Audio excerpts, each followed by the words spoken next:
दोस्तों, जब कभी भी हम कोई अनएक्सप्लेनेबल चीज देखते हैं तो हम उसे अजूबे का नाम दे देते हैं। और इस तरह की बहुत सी चीजें प्राकृतिक तौर पर घटी हैं जिन्हें देखकर आप वाकई में दंग रह जाएंगे। और अगर आप लोगों ने ऐसी प्राकृतिक घटनाएं नहीं देखी तो कोई बात नहीं, क्योंकि हमारी आज की इस वीडियो में हम आपको कुछ ऐसे स्ट्रेंज नेचुरल फिनोमेनास के बारे में बताने जा रहे हैं जिसकी वास्तविकता हर किसी को हैरान कर देगी। Smooth browser, fast downloader, plays just an all-in-one player. Install Plate। तो दोस्तों, बिना एक पल की देरी किए चलिए शुरू करते हैं आज का रोमांचक वीडियो। हेल स्टॉर्म यानी ओले पड़ना। अब दोस्तों, ऐसे कई सारे लोग होंगे जो आसमान में गिरते हुए ओलों को देखकर काफी ज्यादा खुश होते होंगे, क्योंकि ये नजारा वाकई में काफी आकर्षित करता है। लेकिन वो कहते हैं ना कि किसी भी चीज की अति अच्छी नहीं होती, और यहाँ भी कुछ ऐसा ही हुआ, क्योंकि 2018 में कोरियन टेस्ट सिटी में इतना भयानक हेल स्टॉर्म आया कि पूरा शहर तबाह हो गया। दोस्तों, ये हेल स्टॉर्म करीब 4:30 बजे शाम को शुरू हुआ। शुरुआत में ओलों का साइज काफी छोटा था, जो दिखने में काफी प्यारे भी लग रहे थे, लेकिन धीरे धीरे इनका साइज इतना बड़ा होता चला गया कि आसमान से गिरने वाले ये हेल स्टॉर्म टेनिस बॉल से भी ज्यादा बड़े हो गए। यहाँ तक कि लोकल रेजिमेंट्स का ये कहना है कि ये हेल स्टॉर्म और भी ज्यादा बड़े थे, लेकिन जब ये जमीन पर गिरते तो इनका साइज टेनिस बॉल जितना हो जाता है। अब आप इससे अंदाजा लगा सकते हैं कि उस समय इनका साइज कितना बड़ा हुआ करता होगा। और जब ये हादसा हुआ उसके बाद ये हेल स्टॉर्म की चर्चा दुनिया भर में होने लगी, क्योंकि ये उन देशों में भी अपना कहर बरसा रहे थे जहां इस तरह की घटना होने की संभावना ही नहीं है। अब जैसे कि आप सऊदी अरेबिया का किस्सा ले लीजिए, जहां पर काफी बड़े बड़े हेल स्टॉर्म गिरे थे, और मैक्सिको में भी इसी तरह की प्राकृतिक घटना काफी बड़े पैमाने में देखने को मिली, जिसकी वजह से 5 फीट तक इन हेल स्टॉर्म से सड़कें भर गई थी और कार वगैरह सब नीचे दबने लगी, जिसका नजारा आप इस वीडियो में देख सकते हैं। तो देखा आपने कैसे हेल स्टॉर्म की वजह से हालात इतने ज्यादा नाजुक हो गए कि सड़कें पूरी तरह से ब्लॉक हो गई, जिससे आप ये बात समझ चुके होंगे कि आसमान से गिरने वाले प्यारे प्यारे ओले भी रौद्र रूप लेकर लोगों की नाक में दम करने में कोई कसर नहीं छोड़ते। Bird apocalypse. अब हम आपको यूनाइटेड स्टेट्स के टेक्सास में हुई घटना के बारे में बताते हैं, जहां पर शुरुआत में तो कई सारी चिड़ियों का झुंड रेलिंग पर बैठा था, लेकिन जैसे ही ट्रैफिक गुजरता है वैसे ये चिड़िया पूरी तरह से आसमान को घेरते हुए उड़ना शुरू कर देती है। जहां इस नजारे को देखने वाले एक आई विटनेस ने कहा कि मैं अपने दोस्त के साथ अपनी कार ड्राइव कर रहा था, तभी मैंने अचानक से देखा कि कई सारी चिड़ियों का एक झुंड हाईवे की ओर उड़ता हुआ वहां पर लैंड कर रहा है। और ये नजारा काफी ज्यादा अनोखा था, क्योंकि एक साथ इतनी सारी चिड़िया उन्होंने तो अपनी जिंदगी में कभी नहीं देखी थी। अब नजारा देखने में काफी कूल था, लेकिन डरावना भी तो था।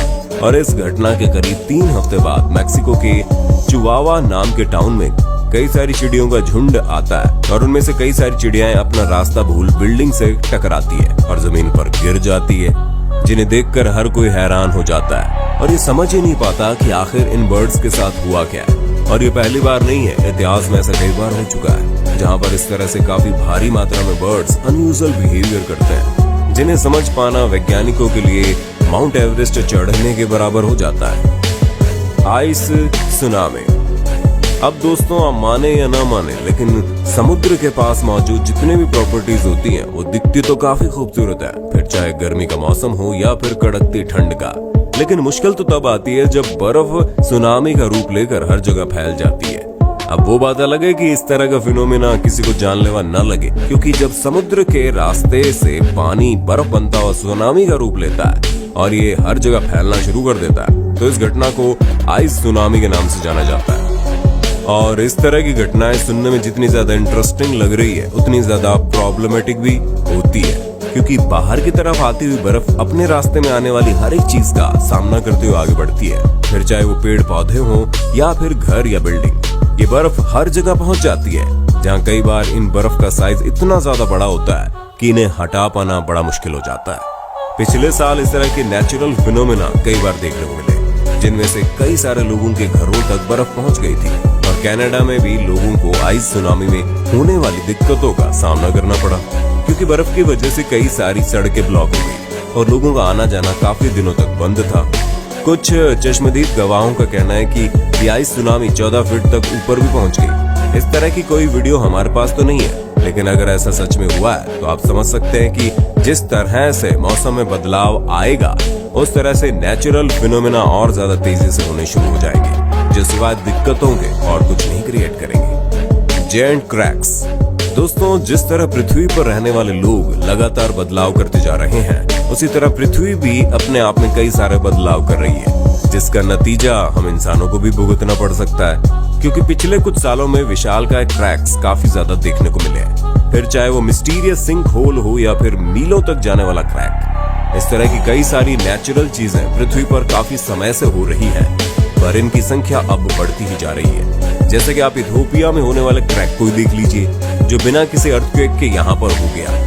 और जब लोगों ने अचानक से ही बड़े क्रैक को देखा तो हर कोई इस सोच में पड़ गया कि आखिर इस तरह के क्रैक बिना किसी वजह से क्यों हो रहे हैं। अब ये हो सकता है कि इस तरह के बड़े बड़े क्रैक होने का कारण नए महासागर का बनना है, पर केवल इथियोपिया ही इकलौती ऐसी जगह नहीं है जहां पर बिना अर्थक्वेक के इस तरह की चीजें देखने को मिली, बल्कि पेरू में भी इसी तरह की चीजें देखी गई, जिसकी लंबाई 15 किलोमीटर है। और 15 किलोमीटर कितना ज्यादा डिस्टेंस होता है ये तो आप समझ ही सकते हैं। और दोस्तों, आइसलैंड में भी जमीन पर क्रैक होने की वजह से एक पूरी की पूरी झील ही गायब हो गई। अब इस तरह की चीजें बिना अर्थक्वेक के हो जाना, यही सबसे बड़ी मिस्ट्री बनी हुई है। यहाँ तक कि ऐसे ही विशालकाय क्रैक्स दिखे हैं जो करीब 15 फीट तक गहरे थे, जिसे देखकर एक्सपर्ट्स का ये कहना है कि पृथ्वी अलग अलग हो रही है।